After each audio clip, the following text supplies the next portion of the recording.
कक्षा 10 विषय अंग्रेजी अभ्यास प्रश्नों को लेते हैं आज इस कालखंड कंटेंट में। चलिए पहला क्वेश्चन लेते हैं। What do the crow and hemlock represent, joy और sorrow? What does the dust of snow that the crow shakes off a hemlock tree stand for? यानी कवि का तात्पर्य कौवे और धतूरे का जो पेड़ है वो क्या दर्शाते हैं। खुशी व दुख धतूरे के पेड़ से, कौवे जो बर्फ के छोटे छोटे टुकड़े गिराता है किस बात की ओर संकेत करता है। स्टैंड फॉर ने किस बात की ओर संकेत करता है। What do the crow and hemlock represent, joy sorrow, joy और sorrow. What does the dust of snow that the crow shakes off a hemlock tree stand for? बहुत अच्छा प्रश्न है। कौवा और धतूरा का पेड़ क्या दर्शाते हैं और खुशी दुख धतूरे के पेड़ कौवे जो बर्फ के छोटे टुकड़े गिराता है किस बात का प्रतीक है। चलिए इस उत्तर को समझने का हम प्रयास करेंगे। The crow and हेमलक tree, the crow and हेमलक tree represent sorrow, represent sorrow. कौवा और धतूरा के पेड़ इस प्रकार के प्रतीक है। And depression felt by the poet in this materialistic world, सांसारिक दुनिया, materialistic world, the dust of snow is the symbol of natural से and energy. The dust of snow that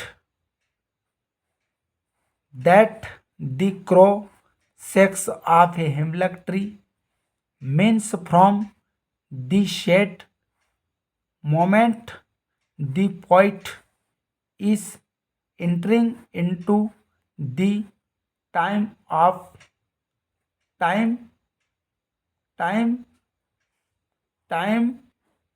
full of optimism यानी full of ऑप्टिज्म। कौवा और धतूरे का पेड़ दुख और अवसाद के प्रतीक हैं जो इस सांसारिक दुनिया मटेरियलिस्टिक दुनिया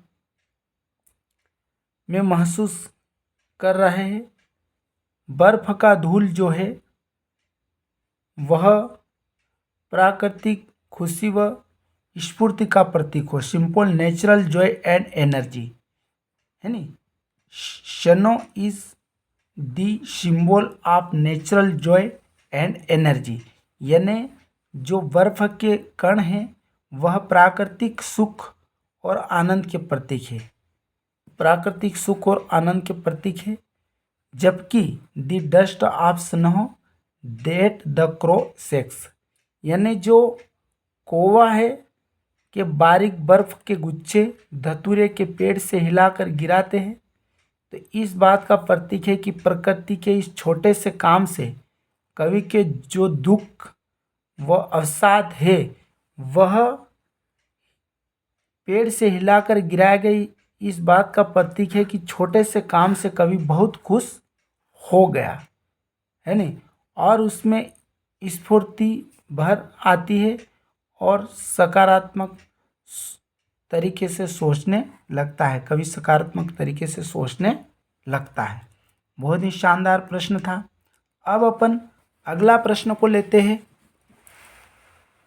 अगला अभ्यास प्रश्न हम लेते हैं और अगला अभ्यास प्रश्न हमारा होगा,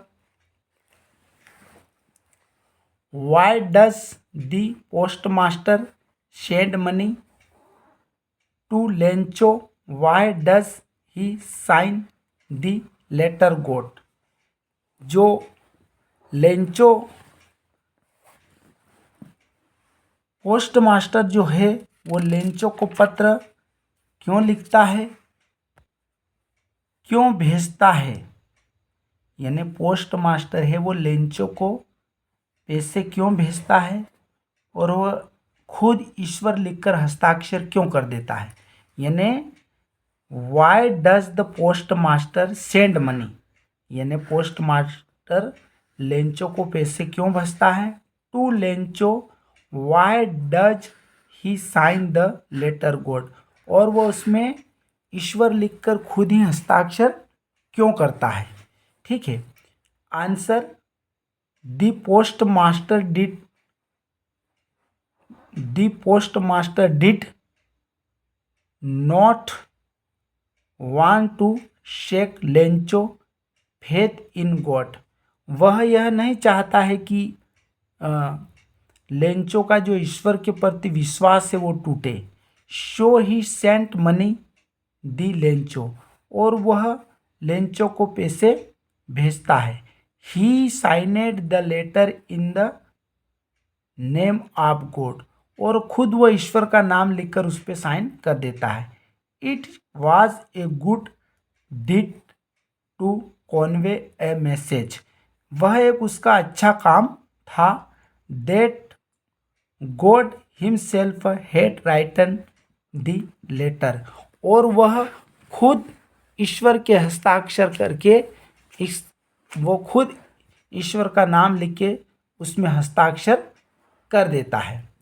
बहुत अच्छा प्रश्न, अभ्यास प्रश्न था, विषय अंग्रेजी का। Why does the post master send money to Lencho, why does he sign the letter God. The post master did not want to shake Lencho faith in God, so he sent money to Lencho. He signed the letter in the name of God. It was a good deed to convey a message that God himself had written the letter. अगला question, what is a dust of snow? What does the poet say has changed his mood? How has the poet's mood changed? यानी जो कवि है, बर्फ की जो धूल क्या होती है और किस बात से कवि का मूड बदल जाता है और कवि का मूड कैसे बदलता है। ठीक है, बर्फ की धूल क्या है और किस बात से कवि का जो मूड है वो बदल जाता है, और कवि का मूड बदला तो कैसे बदला। What is dust of snow, यानी बर्फ की धूल क्या है। व्हाट डज द पोइट से हैज चेंज्ड हिज मूड, और कवि का जो मूड है वो कैसे बदला है। How has the poet's mood change, अगर कवि का मूड बदला है तो कैसे बदला है। बहुत अच्छा प्रश्न है। Answer, the dust of snow means the fine, the dust of snow means the fine, यानी बर्फ की धूल का मतलब है बर्फ की बारीक कणियाँ, छोटे छोटे गुच्छे, पार्टिकल्स में छोटे छोटे, और पार्टिकल्स और फ्लेक्स ऑफ स्नो, यानी जो बर्फ की धूल बर्फ की जो धूल है वो बर्फ की धूल का मतलब है बर्फ के बारीक छोटे छोटे गुच्छे। The sudden the sudden the the sudden shower in the form of the dust of snow changed the poet's mood. changed the poet's mood. और जो बर्फ की अचानक बौछार से कवि का मूड बदल गया। ठीक है, क्या आएगा? The dust of snow changed the poet's mood. जो बर्फ की छोटे जो कण थे उससे कवि का मूड बदल गया। ठीक है, the poet's mood changed from sad to happy. और कवि का जो मूड चेंज हुआ तो कवि दुखी था, उससे वह खुशी में खुशी हो गई, वो दुख से खुशी महसूस करने लगा। ठीक है, दी पोइट्स मूड चेंज्ड फ्रॉम, कवि का मूड चेंज हुआ, कवि का मूड चेंज हुआ और वह दुखी से खुशी में बदल गया। ही फेल्ट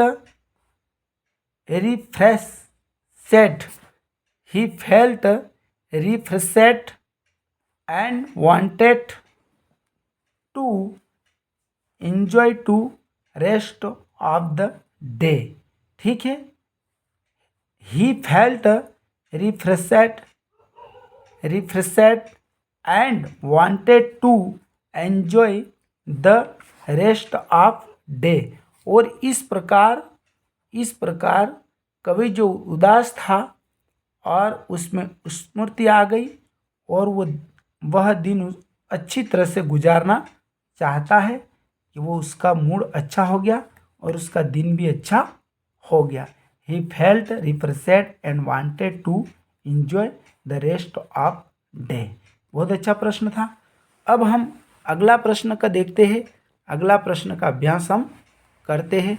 अगला प्रश्न हमारा है, बहुत अच्छा प्रश्न है ये भी। What did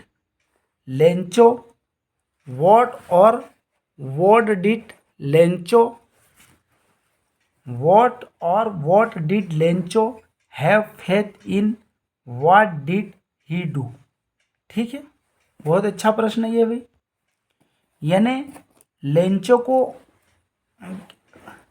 लेंचो ने क्या किया और उसकी क्या आशा थी। Lencho had faith in God, क्योंकि लेंचो पर ईश्वर पर भरोसा था।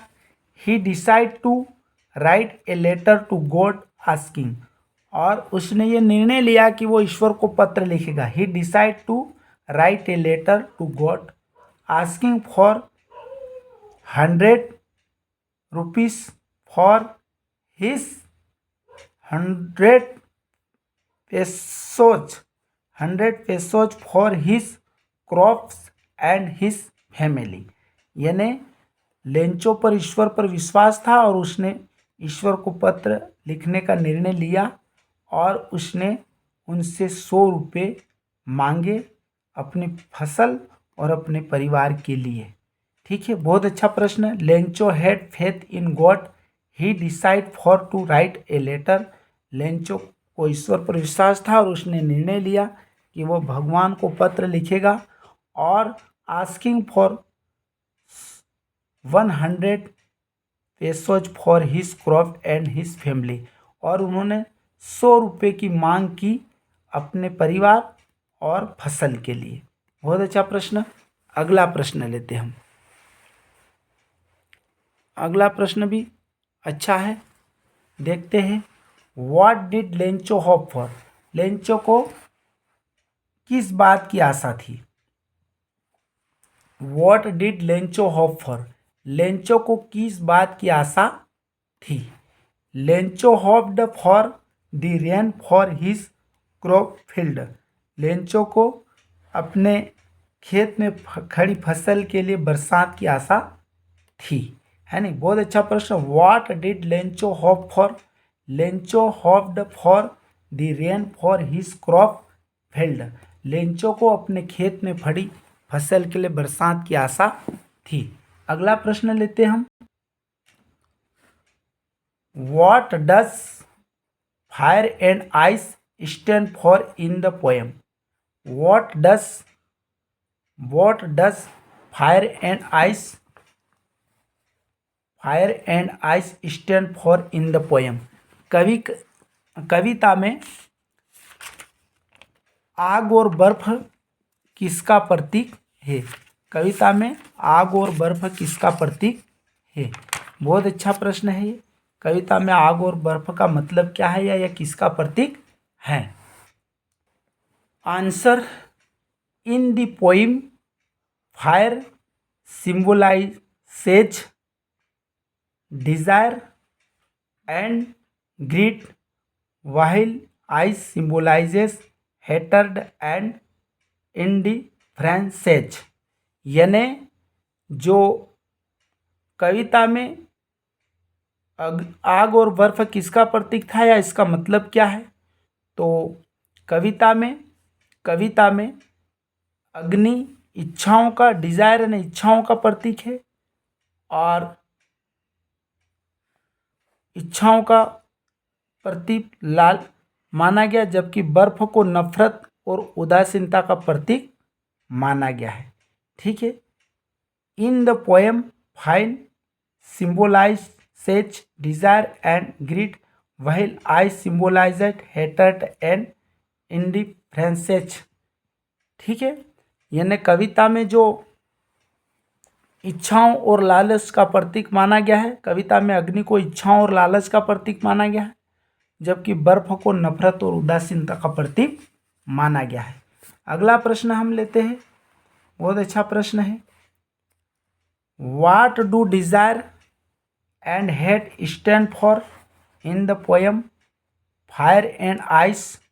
What does Robert Frost about how to world will end? यानी यह है कि जो कविता में कहा गया है कि फायर और आइस, कविता में इच्छा, फायर और आइस, कविता में इच्छा और नफरत का क्या अर्थ है और दुनिया का अंत कैसे होगा, इस बारे में रॉबर्ट फॉर्ट क्या कहते हैं? जो बर्फ और आइस, फायर एंड आइस जो कविता है, इसके पोइट रॉबर्ट फॉर्ट हैं। वो क्या कहना चाहते हैं? कविता में इच्छा और नफरत का क्या अर्थ है और दुनिया का अंत कैसे होगा? आंसर देखते हैं। इन the poem desire is represented by fire and hate is represented by ice. यानी कविता में इच्छा जो है वह आग का प्रतीक है। कविता में जो इच्छा है जो आग के रूप में है नहीं, वो नफरत जो है वो बर्फ के रूप में प्रतीक है। इन द पोएम डिजायर, इन इच्छा जो है represented by fire and hate, जो इच्छा है वह आग और नफरत का प्रतीक है, इज रिप्रेजेंट बाय आइस, और नफरत बर्फ के रूप में प्रतीक है। Both over negative emotions and represent native behaviour in Mankind. और ये दो चीज़ें हैं, यही नकारात्मक भाव और मनुष्य में नकारात्मक व्यवहार को दर्शाते हैं। रॉबर्ट फॉर्ट सेज, इस बात को लेकर रॉबर्ट सेज कहते हैं, अवर डिजायर्स एंड हेटेड वर्ड डिस्ट्रॉय द वर्ल्ड। और वो कहते हैं कि हमारी इच्छाएं हैं, इच्छाओं और नफरत से ही दुनिया का अंत होगा। यानी अवर डिजायर्स, हमारी इच्छाएं जो हैं, एंड और हेट्रेड यानी नफरत, घृणा, वुड डिस्ट्रॉय અને अंत होगा दी एंड वर्ल्ड અને दुनिया का अंत है जो इच्छा और नफरत से ही होगा। इस प्रकार हमने आज अंग्रेजी विषय के कुछ प्रश्नों का अभ्यास किया। आशा करता हूँ यह कंटेंट आपको बहुत अच्छा लगा होगा। अगले कंटेंट में पुनः मिलेंगे। धन्यवाद।